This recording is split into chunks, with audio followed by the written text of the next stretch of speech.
afternoon. Today, as we go on with the discussion of labor, which we began last week, I would like to remind you of some of the things we said and considered that have a bearing on our further discussion today. We asked about the parts of human life, how men occupied or used their time. And last week we thought of 5 different things that fill up or occupy the hours of a man's day or the days of his week. They were such things as sleep and work or labor, play or recreation, leisure activities, and rest. And then, considering rest, we saw that it had a very special meaning, that it was the kind of thing that belonged to the Sabbath or the day of rest, and was on a special part or plane of man's life.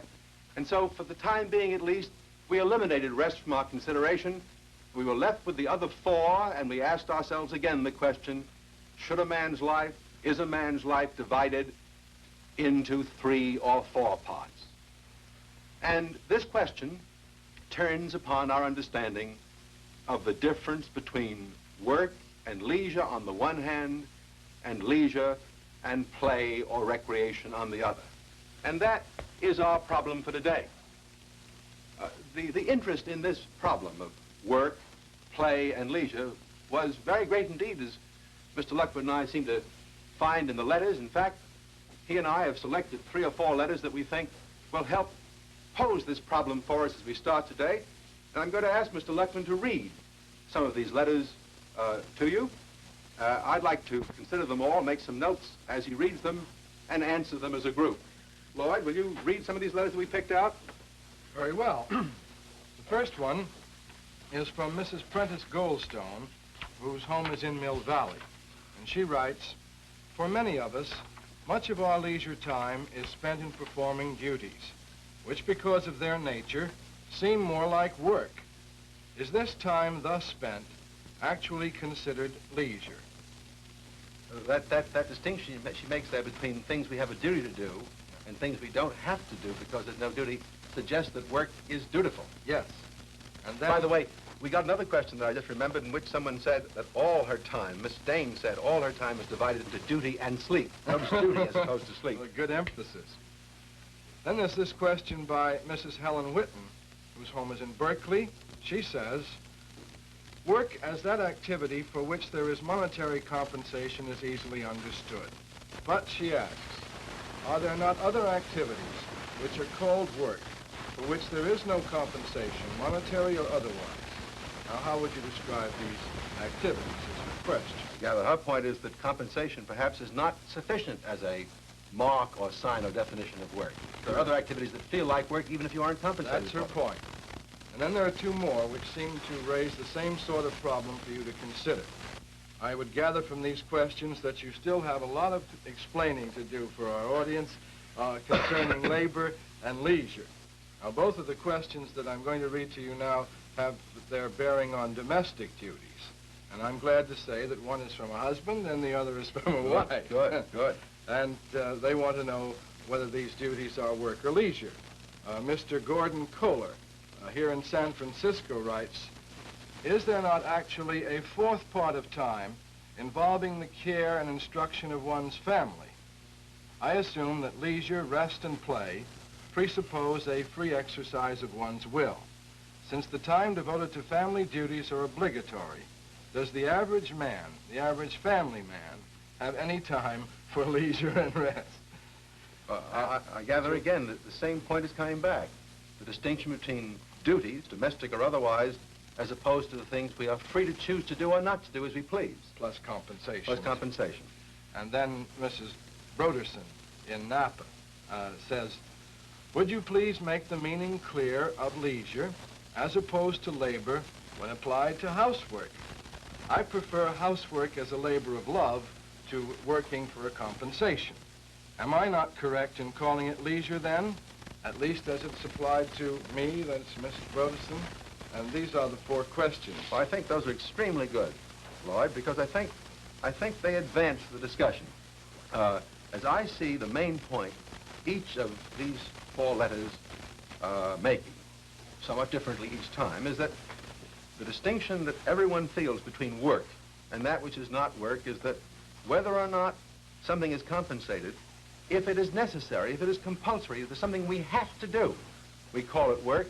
Whereas, if I understand the point, if it's something we do or do not as we please, if we're free to choose to do it or not to do it, then it doesn't have the feeling of work. Hence, at least subjectively, the compulsory is a sign of that something is work, as opposed to the free, and that seems to go deeper in these questions than compensation. Very much so. Nevertheless, as I look at this, it seems to me we haven't caught the point completely.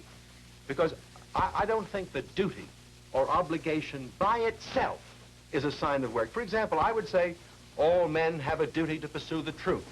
All men have an obligation to improve their minds. We all have the obligations of citizenship and the obligations of friendship.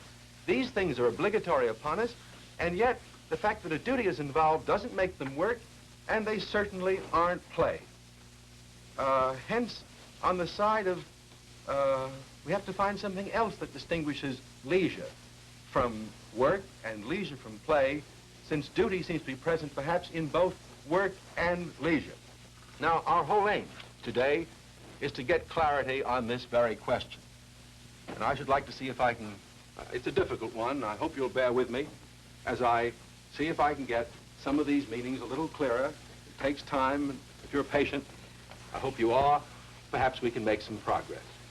There's one general impression that I think is as wrong as it is widely prevalent that I would like to remove right away. That is the impression that pain or fatigue always goes along with work. That work is the only hard or difficult thing we have to do. Now, everyone knows this really isn't true.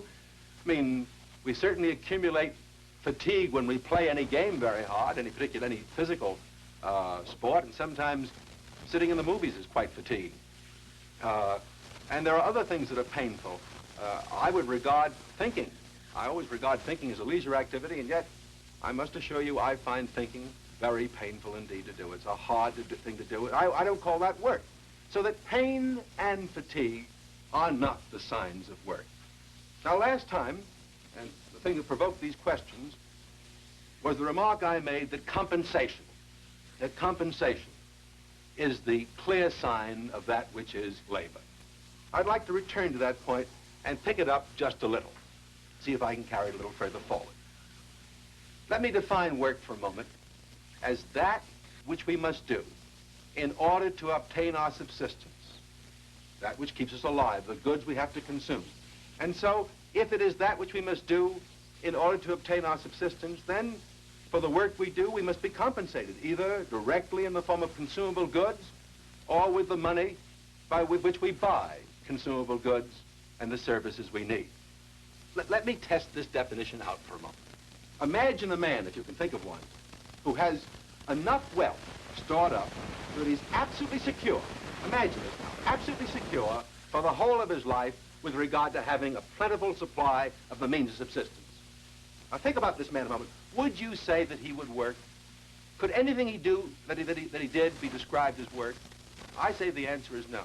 I don't mean that what he did might not be productive. He might do many things that were useful, produce useful goods, produce enjoyable things, works of art.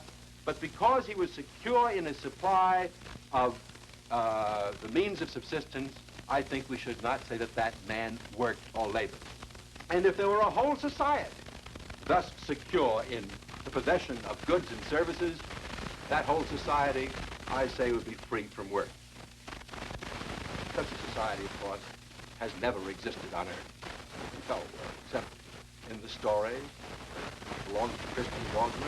People regard it as a myth, the story of the Garden of Eden, in which Adam and Eve and all their children, if they had stayed on in there, would have had all the means of subsistence without ever working. But you remember the picture you all, I think, have seen of the angel expelling Adam and Eve from the Garden of Eden and sending them out into the world. What is he saying to them at the moment when he's pointing the way out and they tearfully are leaving the garden? He's saying to them, by the sweat of thy brow shalt thou eat all the days of thy life. And that is the condemnation we are under in the world. It is by the sweat of our brows that we have to eat, and we must therefore be compensated for the work we do in order to obtain the means of subsistence. Now, if our four-part division is correct, then what is not sleep and what is not compulsory, something we have to do to obtain the means of subsistence, is not work. And so whatever is not compulsory in this sense must be either, I would think, either play or leisure. Dr. Adler. Yes, Lloyd. Are you really sure that your four-part division is correct? Refer back to the questions that we opened our discussion with this afternoon. I think they throw some doubt, particularly on your four-part division. There are certain activities that people have to do. We have this duty to perform, and there isn't any compensation for them. So that, well, I have a name I'd like to use for that type of activity that our viewers were describing: chores. The good old household chores that your sons do and children do and we all do. And I would like to have you react to that then. What about chores? Is that labor or leisure? I'm terribly glad, Lloyd, that you introduced the word chores, because I have a feeling that chores is what everybody's been looking for, is the name for what bothers them. Chores, farm chores, household chores. Oh, chores such as brushing your teeth, chores such as mailing a letter, the things you have to do. As a matter of fact, Lloyd, last week Mr. Babcock wrote a question that as I thought about it during the week, I think I didn't answer quite properly, because I think Mr. Babcock was worried about the way in which chores occupy our time, so we don't have enough leisure. Now, what is the characteristic of chores? What are chores? Are they like, Mr. Luckman asks, are they like labor or leisure? They're much more like work and labor than leisure. They have the following characteristics. Chores are things we have to do. We don't get compensated for doing them, but we have to do them. They're part of the necessities of our life. In the second place, very much like most of the things we call work, they're repetitive. And it's the repetitive quality of them that I think we find distasteful. And in addition to being uncompensated, things we are compelled to do, and repetitive, they are, for the most part, the thing we call chores, are intrinsically unrewarding. We wouldn't, if we could get anybody else to do them for us, we ask our children to do our chores for us. If we get anybody else to do them for us, we'd prefer to get rid of them ourselves. Hence, if you put chores on the side of work, then we begin to see that leisure has two parts. It not only is not necessary for subsistence, it's not biologically necessary. The leisure activities we perform are not compulsory for our biological maintenance or existence. And in the second place, our leisure activities are things we are not compelled to do, like chores. They are things we may or may not do as we please. Now let me see if I can take the meaning of leisure as distinct from both chores and work, putting chores together with work, and explain it a little more fully. I would like to do this in two steps before I come to a definition. I had my son Mark make some charts I want to show you. As a matter of fact, I paid him a very small fee for making these charts, and I think he'd regard his doing them as work or as a chore for which he was compensated. This first chart just lists for you, so we can read them together, the things that I would call leisure activities. It doesn't define them, it just gives you a sense of the kind of thing that is properly called leisure. Let's read them down together. Here are the things a man does by himself, which is leisure. Any form of learning, any form of thinking, reading, mainly for the improvement of one's mind, not just to kill time. Making things of any kind, from carpentry to the highest form of works of art, writing books, painting pictures, taking photographs, and enjoying works of art. These are the parts of a man's private life which constitute leisure activities. Then in this column is his social life. Conversation, not just chit-chat, but conversation whereby one learns something or helps to learn something, others to learn something. That's leisure. And certainly writing letters, not business letters, but the kind of letters with which one communicates to one's friends is another form of leisure activity. All the activities of friendship I would call a social act of leisure, and certainly the things we do in rearing our children provides another form of leisure activity. And finally, in the last column, I have the political aspects of leisure. all the duties of citizenship from voting up and down. Now there you have, quickly before you, just a list of leisure activities. Now my second preliminary step to explaining leisure involves going into the etymology of the word. The more I've thought about this, the more I've been fascinated, just overcome really, by how interesting the history of this word leisure is. And in this chart, I want to show you the word leisure as it occurs in 3 languages before it gets into English. The Greeks had a name for it, and the Greek name for it is here, skole. That is the word which in Greek books we translate in English by the word leisure. But when you find the word skole being used in Greek, its first meaning is simply free time. And then as the word gets used a little more sophisticatedly in the course of Plato and Aristotle's writing about leisure, the word skole stands for a certain use of free time. Not just the time being free, but a use of it in any form of learning. The first meaning of skole, which we translate leisure, is simply free time. The second meaning is the use of that time for learning. Now, when the Romans translated this Greek word into Latin, they used 2 words to translate these 2 meanings.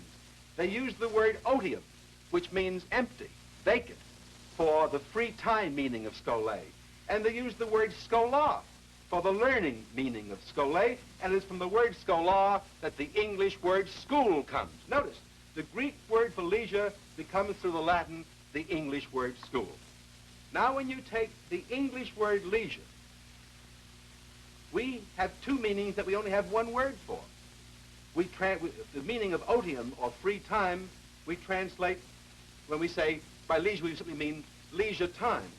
Whereas the meaning of skole, which is a certain kind of activity, learning, we have in mind when we say leisure is for certain kinds of activities that we call leisure activities. Now that English word leisure comes from a French word, loisir, which simply means free. The things we are permitted to do, not compelled, the permissible, as opposed to the permissible, free in the sense of permissible, as opposed to the compulsory. Now, there's only one other point I want to make using this chart. The Latin word for the opposite of otium, which is free time, is nec otium, not free time, which the Latin meant business. And that's the word from which we get in English negotiation. Now, I think that chart explains a great deal about the meaning of leisure. And I'd like to comment on it by one further remark. What in childhood we call play really plays the role of leisure activities in adult life. Because often children are learning, are growing by play. And therefore play in a child's life is the equivalent of leisure in adult life. In the second place, you know how children regard learning as work? Don't they speak of it as schoolwork? Well, it's a sign of being a child that you regard learning as work, not play. And the sign of growing up and becoming an adult is that you regard learning as the opposite of work. And when a boy says to himself, now shall I go to work after this year in school or go on with my schooling, opposes going to work and going to school, he's on the very edge of becoming an adult. Now, I think this enables us to define leisure.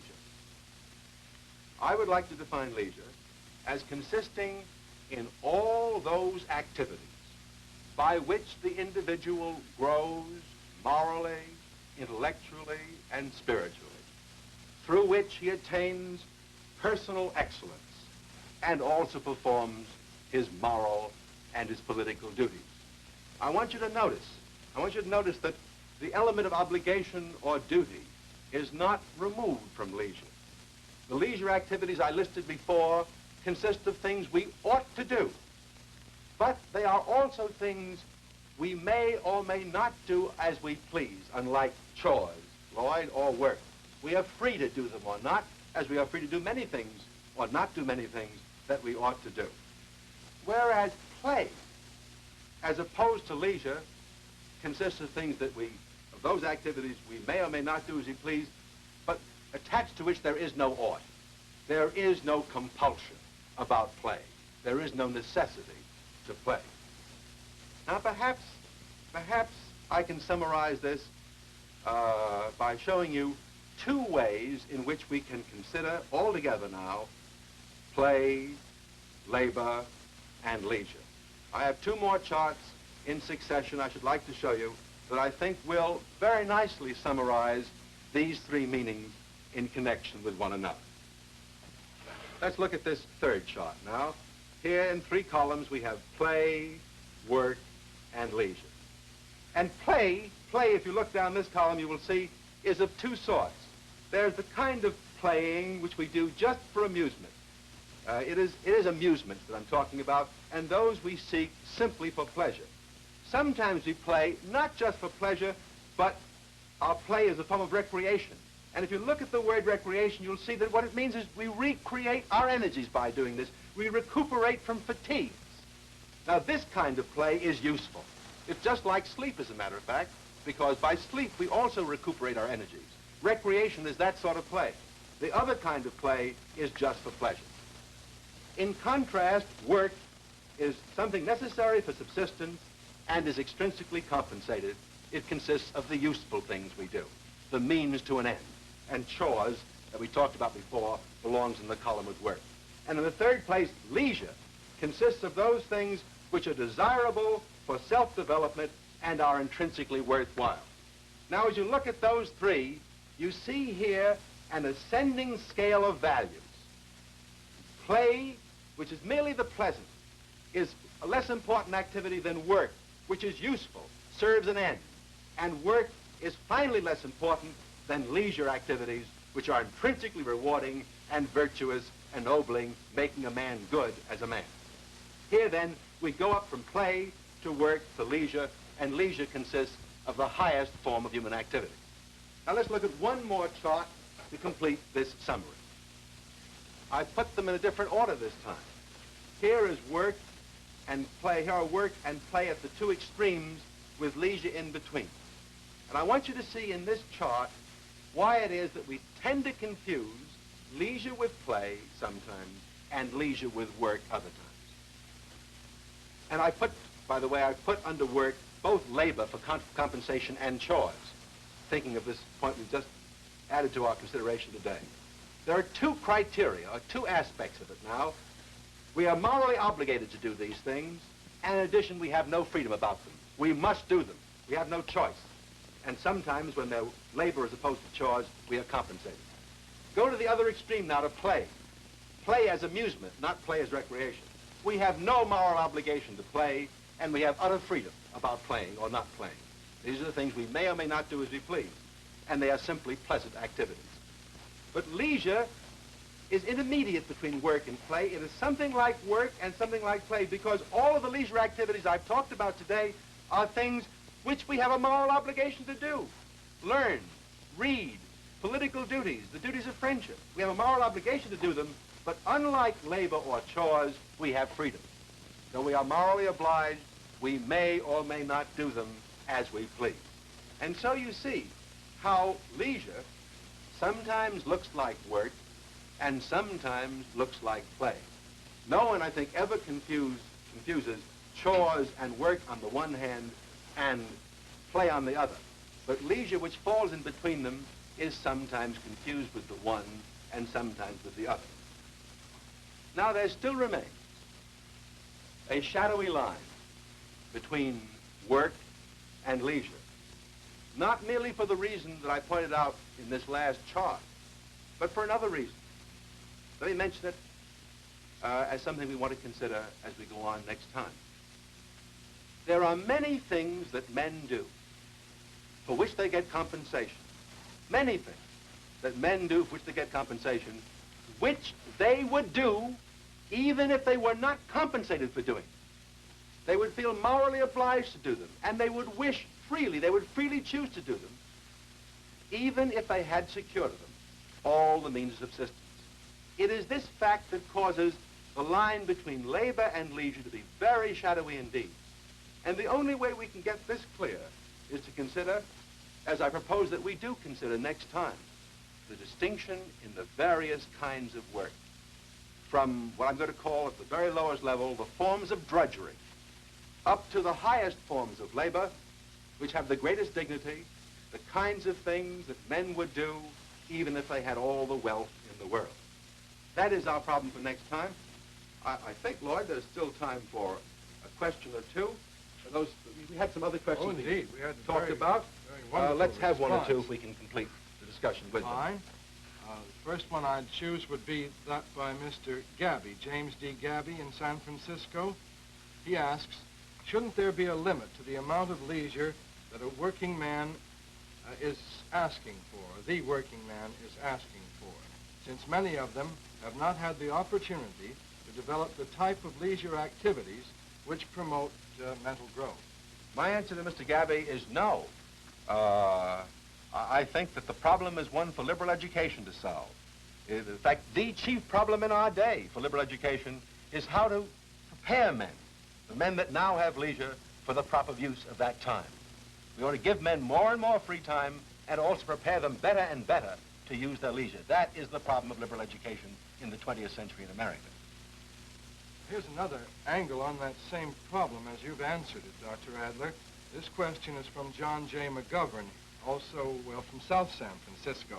He asks, assuming that the average American uses his free time almost exclusively for play, as I think he does, is such a man any happier than the slave who spent the same time in work? Yes, Mr. McGovern. Yes, Mr. McGovern, I think he is, because as you will recall from our discussion of happiness, play is a good that belongs in the happy life. Pleasure is a good that every man deserves, and therefore the free man of today who has the pleasure of play is a happier man than the slave of the past.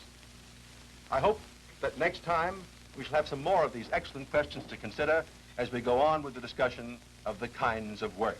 Thank you very much indeed.